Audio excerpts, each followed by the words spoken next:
Bengaluru weather ಒಂದ್ಸಲ ಇದ್ದಂಗೆ ಒಂದ್ಸಲ ಇರಲ್ಲ ಬಿಡಿ. ಸೊ ಹೇ ಗೈಸ್, ಎಲ್ರಿಗೂ ನಮಸ್ಕಾರ, welcome back to my daily vlogs. ಇವತ್ತು ಬೆಳಗ್ಗೆನೇ ನಮ್ಮ ಸೂರ್ಯದೇವ ನಮ್ಮ ಮೇಲೆ ಕರುಣೆ ಕೊಟ್ಟು ಬಿಸಿಲು ಬರ್ಸ್ಬಿಟ್ಟಿದ್ರು.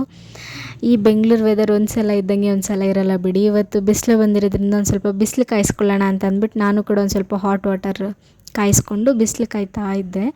ಇವತ್ತು ಬೇರೆ ಬೆಳಗ್ಗೆ ಬೇಗ ಎದ್ದಿರೋದ್ರಿಂದ ಒಂದು ಸ್ವಲ್ಪ ಸಮಾಧಾನವಾಗಿ ನನ್ನ ಕೆಲಸಗಳನ್ನ ಸ್ಟಾರ್ಟ್ ಮಾಡಿಕೊಂಡೆ. ಆ್ಯಂಡ್ ಆಲ್ಸೋ ನೆನ್ನೆ ಗ್ಯಾಸ್ ಆಗೋಗಿತ್ತು ಅಂತ ಹೇಳಿದ್ನಲ್ವಾ, ಸೊ ಅದಕ್ಕಾಗಿ ಒಂದು ಸ್ವಲ್ಪ ಅವಲಕ್ಕಿ ಮಾಡಿಕೊಂಡೆ. ನನ್ನ ಚಿಕ್ಕ ಸ್ಟವ್ ಒಂದಿತ್ತು ಮನೆಯಲ್ಲಿ, ಸೊ ಅದರಲ್ಲೇ ಒಂದು ಸ್ವಲ್ಪ ಅಡುಗೆ ಮಾಡಿಕೊಂಡು ಹಾಗೆ ಮಧ್ಯಾಹ್ನ ಒಂದು 12 ಗಂಟೆ ಆಗಿತ್ತು ಅಂದ್ಕೊಳ್ಳಿ. ಆ ಟೈಮಿಗೆ ನಾನು ಸ್ಟಾರ್ಟ್ ಮಾಡಿಕೊಂಡೆ ಓದೋದಕ್ಕೆ.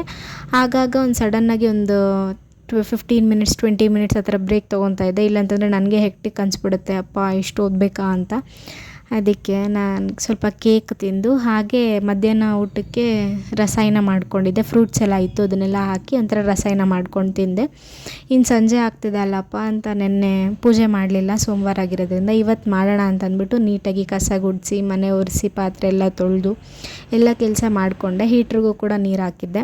ಸೊ ಅದು ಕಾಯಷ್ಟರಲ್ಲಿ ಎಲ್ಲ ಕೆಲಸ ಮಾಡಿಕೊಂಡು ನಾನು ಕೂಡ ಫ್ರೆಶ್ ಅಪ್ ಆಗಿ ಬಂದುಬಿಡೋಣ, ಯಾಕಂತಂದರೆ ಆಮೇಲೆ ಪೂಜೆ ಮಾಡೋದಿರುತ್ತೆ, ಮತ್ತು ನಾನು ಮತ್ತೆ ಓದ್ಕೊಬೇಕು, ಹೊಸ್ಲಿಗೆ ಬೇರೆ ಅರ್ಶಿನ ಕುಂಕುಮ ಮಾಡಬೇಕು ಅಂತ ಅಂದ್ಬಿಟ್ಟು ಬೇಗ ಬೇಗ ಹೋಗಿ ಸ್ನಾನ ಮಾಡಿಕೊಂಡು ನಾನು ಬಂದೆ. ಸ್ನಾನ ಮಾಡಿಕೊಂಡು ತಲೆ ಕೂಡ ಒಣಗಿರಲಿಲ್ಲ.